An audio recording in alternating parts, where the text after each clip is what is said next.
По радиото няма да чуеш гласа ми, братленци, и това ми е сигурно. Уж не съм рапър, ма даже без кънките пако по бита парзалям се фигурно. Цъкам дизлайк на всичко модерно и стъпвам си смело решението. Взимам го, къв да съм в бъдеще, сам си решавам, в себе си влагам, какво трябва, постигам го. Като изгубя ума си, намирам го. Тайна ли е, че дъската ми хлопа, живота ми вратна се рязко наопак. И като затвориха бате поп-шопа, посока единствена има. Овцата отиват без изключение в пропаста. Рапъра в мен бе натиснал спирачка, но сапак се доверявам на гъста. Мисли в главата ми вечно объркват ме, само че здраво съм фанал волана. В процеса доверие имам, не бързаме, все пак съм бица, затявам колана. Дали да бъда или пък не, лошите хобита прещ на целите. Ако се стегна обаче, братле, ще е трудно до мене да се покатерите. Мисли в главата ми вечно объркват ме, всяка секунда подреждам наново. Имам доверие в процеса, не бързаме и не си търса нищо на готово. Дали да бъда или пък не, лошите хобита прещ на целите ми. Да се грижа за своето утре или пък да пиша по бели стени.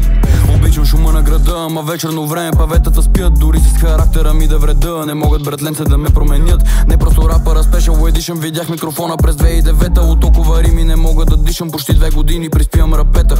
Спринтове на колелета, само че путките хищ не се кефат, кът нямаш топалка с 8 цилиндъра, квато и алфа да си ставаш бета. Все по-приемливо е да си смотан, затова съм различен в тази система. Живота е просто игра пълна с тестове, които брато съм длъжен да приема. Мисли в главата ми вечно объркват ме, само че здраво съм фанал волана. В процеса доверие имам, не бързаме, съм бица, затявам колана. Дали да бъда или пък не, лошите хобита прещ на целите. Ако се стегна обаче, братле, ще е трудно до мене да се покатерите. Мисли в главата ми вечно объркват ме, всяка секунда подреждам наново. Имам доверие в процеса, не бързаме и не си търса нищо на готово. Дали да бъда или пък не, лошите хобита прещ на целите ми. Да се грижа за своето утре или пък да пиша по бели стени. Тръгам подметки на белите енки и малко по малко променя маршрута си. Лека по лека изграждам характер, брато, като сам нарушавам уюта си. Как да реагирам нормално на това, че нормалното се е превърнало в удост. Директността я наричате грубост, мога да скачам от тема на тема. Трудно е вечно да съм в дилема, след всичко защо ли нямам преднина. Когато помисля си да се откажа, за най-лесно мятаме зи и тура. Да продължавам и казва монетата, само че до кога ли ще е това? Дали ще успея да видя победата или ще взема в лицето пета?